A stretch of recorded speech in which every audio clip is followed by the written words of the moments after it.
rumpun pajak itu terdiri atas perpajakan 1 ya, yang sekarang berubah nanti yang menempuh di K23 kurikulum 23 itu berubah nama menjadi pengantar pajak, pengantar perpajakan ya. Kemudian yang berikutnya adalah perpajakan 2 ya. Perpajakan 2 yang berubah nama menjadi perpajakan terapan. Selanjutnya ya, akuntansi perpajakan ya, tidak berubah namanya, tetap ya. Kemudian ada pilihan yang menempuh konsentrasi pajak ya, yaitu pilihannya adalah manajemen pajak ya. Kemudian ada perpajakan internasional ya. Jadi untuk mata kuliah perpajakan 1 ini saya masih sebut sebagai perpajakan 1 ya, karena Anda namanya nanti di KHS ya, masih tetap perpajakan 1 ya. Jadi pada mata kuliah perpajakan 1 ini ya itu sasarannya atau tujuannya adalah mengetahui keseluruhan aturan perpajakan yang berlaku di Indonesia ya. Jadi mengetahui keseluruhan aturan perpajakan yang berlaku di Indonesia ya. Termasuk di dalamnya adalah perhitungannya ya. Bisa menghitung apa yang diatur meskipun terbatas ya. Kemudian dilanjutkan dengan perpajakan 2 ya, atau apalagi namanya perpajakan terapan ya. Itu sudah harus bisa menghitung keseluruhan apa yang diatur dalam dalam undang-undang perpajakan, yaitu undang-undang KUP, undang-undang PPH dan undang-undang PPN. Ya, karena itu yang akan kita hitung dalam rangka membuat laporan perpajakan. Ya. Kemudian akuntansi pajak itu melihat dari sisi penerapan standar akuntansi keuangan atas aturan-aturan perpajakan yang berlaku di Indonesia. Ya, jadi di situ kita sudah mengakuntansikan ya. Anda belajar di pengantar akuntansi atau akuntansi dasar ya, itu misalnya Anda melakukan pembelian, sama sekali tidak disebutkan transaksi pajak. Padahal dalam faktanya kalau kita bertransaksi di Indonesia, di situ melibatkan aturan perpajakan. Misalnya diminta untuk memungut pajak ya, kita diminta untuk memungut PPN. Logika akuntansi, kalau kita diminta untuk memungut PPN ya, sementara pajak yang kita pungut itu harus di-store ke kas negara, tentu saja itu merupakan apa? Ya, ada uang di kantong kita padahal kita harus store di kas negara. Utang ya, itu namanya utang PPN ya. Jadi kas ya 10 juta, 11 juta ya. 11 juta 100 ribu. Itu bukan uang kita semuanya ya. Maka dinyatakan sebagai pendapatan hanya sebesar 10 juta. Ya. 1 juta 100 itu harus di-store ke kas negara. Itu merupakan utang pajak ya. Itu nanti kita akan bahas di perpajakan terapan atau perpajakan 2 dan terutama akuntansi pajak ya. Jadi Anda sama sekali belum belajar mengenai bagaimana mengakuntansikan ya, bagaimana mengakuntansikan aturan-aturan perpajakan yang harus kita terapkan ya. Karena itu kewajiban ya, kewajiban memungut. Kemudian bagaimana kalau kita yang dipungut misalnya ya. Kalau kita yang dipungut ada 2 ya. Ada yang nanti Anda kenal bersifat final dan ada yang tidak bersifat final ya. Nanti kita pelajari itu ya. Yang tidak bersifat final saja dulu, ya. Kalau kita dipungut itu nanti akan bermanfaat. Itu menjadi pengurang objek pajak pada akhir tahun. Semua pengorbanan, ya, yang mempunyai manfaat ke depan itu pasti dalam akuntansi harus dicatat sebagai aset, ya.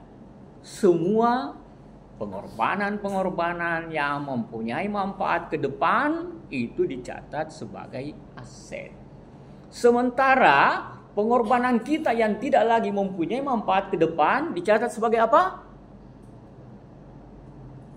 Beban. Cuma 2 pengorbanan kita. Kalau bukan sebagai beban, itu sebagai aset. Kapan tidak memberikan manfaat lagi ke depan, maka harus diakui sebagai beban pada periode ini, ya. Itu nanti Anda pelajari di perpajakan terapan dan akuntansi pajak, ya. Yang tidak mengambil konsentrasi pajak tentu tidak dibahas, ya. Tidak akan mengambil akuntansi perpajakan, ya. Iya. Jadi mengetahui keseluruhan aturan perpajakan untuk diterapkan nanti, ya, diterapkan nanti pada mata kuliah berikutnya, ya. Perpajakan terapan kita sudah mulai menghitung, ya, tetapi belum membuat jurnal, ya, nanti di akuntansi perpajakan, ya. Kemudian, ya, apa gunanya kita mengetahui aturan perpajakan ini juga, ya? Jadi ini dasarnya, ya, perpajakan 1, ya. Yaitu agar kita bisa melakukan manajemen pajak, ya. Nanti ada mata kuliah manajemen pajak, ya. Pada manajemen pajak nanti itu kita harus tahu keseluruhan aturan perpajakan agar kita bisa memanage pajak kita. Untuk apa kita memanage pajak kita? Untuk memperoleh net income after tax yang paling optimal. Salah satunya adalah dengan memilih opsi-opsi yang bisa menyebabkan pajak kita lebih rendah kalau kita tidak menempuh opsi itu, ya. Jadi dengan menempuh opsi ini maka kewajiban perpajakan kita lebih rendah. Tentu kita harus mengetahui aturan perpajakan, ya. Jadi mata kuliah manajemen pajak ini terutama untuk mereka yang bekerja di perusahaan dan konsultan pajak agar bisa memberikan konsultasi kepada kliennya untuk meminimalkan pajaknya, ya. Tapi nanti di manajemen pajak itu akan diketahui juga, akan diajarkan juga, ya, bahwa tidak semua yang meminimalkan pajak itu menyebabkan net income after tax lebih rendah. Ya, tidak semuanya, ya. Salah satu misalnya yang menyebabkan pajak itu menjadi lebih rendah, kalau saya berinvestasi di daerah tertentu yang mendapat insentif pajak, ya, misalnya di Papua, ya. Tetapi nanti Anda akan, ya, diberikan juga pemahaman bahwa walaupun saya berinvestasi di Papua misalnya pajaknya rendah di sana misalnya, ya, ada insentif pajak, tetapi belum tentu itu saya pilih. Saya harus memilih yang memaksimalkan net income after tax-nya. Buat apa saya berinvestasi di sana misalnya kalau biaya-biayanya tinggi, ya, peredarannya rendah, ya. Itu tentu tidak akan kita pilih. Nanti itu dipelajari di manajemen pajak. Ya. Ya, yang terlambat silakan duduk saja dulu, ya. Kalau ada yang mau ke kamar kecil tidak usah ini, ya, langsung saja ke sana, ya. Supaya tidak mengganggu. Ya. Jadi itu manajemen pajak, ya. Manajemen pajak, ya, gambarannya, ya, gambarannya. Jadi Anda bekerja di perusahaan tentu ingin memaksimalkan net income after tax. Salah satunya adalah dengan memilih opsi pajak yang bisa meningkatkan net income after tax-nya. Ya. Manajemen pajak, akuntansi pajak itu, ya, itu sudah terkait dengan laporan keuangan, ya. bagaimana mengakuntansikan, bagaimana mencatat aturan-aturan perpajakan itu sesuai dengan standar akuntansi keuangan. Tidak ada pencatatan yang tidak sesuai standar akuntansi keuangan. Tidak ada pencatatan menurut pajak. Yang ada adalah kita mencatat sesuai dengan standar akuntansi keuangan atas aturan-aturan perpajakan yang berlaku di Indonesia. Oke. Aturannya itu terkait dengan berapa kewajiban saya ke kas negara. Ya, itu aturannya. Tetapi menyatakan berapa beban yang saya bebankan dalam laporan keuangan, ya, bukan cuma dari aturan perpajakan, tapi dari standar akuntansi keuangan. Ya, jadi kita mencatat sesuai dengan standar akuntansi keuangan atas apa yang diatur dalam aturan perpajakan. Ya, itu nanti di akuntansi pajak. Ya. Kemudian ada lagi mata kuliah, saya tidak tahu sekarang masih diajarkan administrasi pajak, ya. Administrasi pajak itu ya kita bisa melakukan manajemen pajak yang baik kalau administrasi pajak kita baik, ya. Jadi saya mengatakan misalnya ya bahwa saya dipungut pajak, ada uang muka pajak saya. Kalau saya diperiksa dan tidak baik administrasi pajak saya, maka apa yang saya anggap sebagai uang muka pajak itu tidak akan diakui, ya, karena administrasi kita tidak bagus. Administrasi kita itu ya masuk istilahnya pencatatan, ya, dokumentasi, ya, atas apa yang telah kita lakukan, apa yang telah kita terapkan aturan perpajakan itu kita dokumentasikan, ya, agar nanti kalau terjadi pemeriksaan ya tidak ada masalah karena kita sudah mengadministrasikan, ya.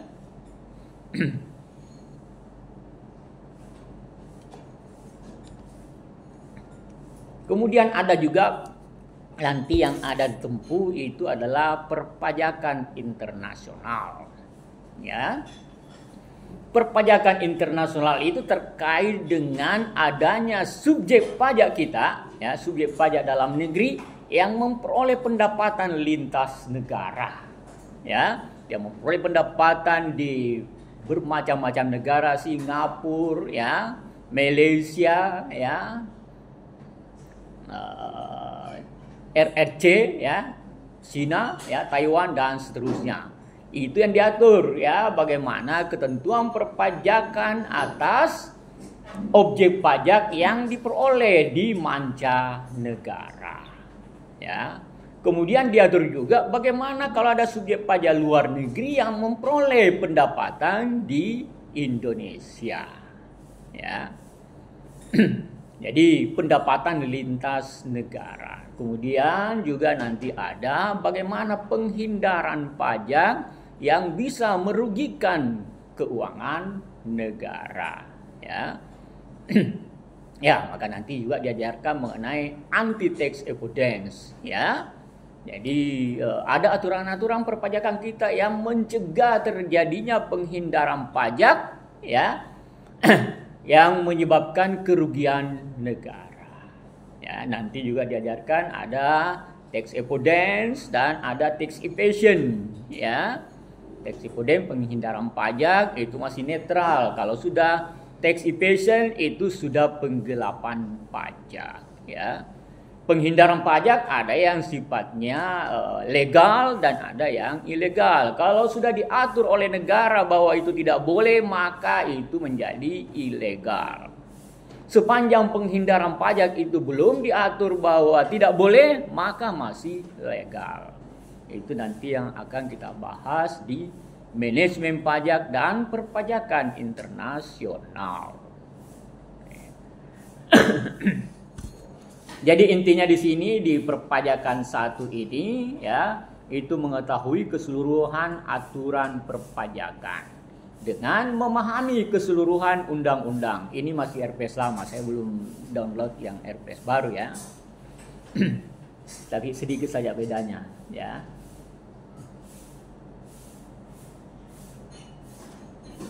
Ya, pada minggu ini kita sudah masuk ke filosofi, ya, nanti, ya.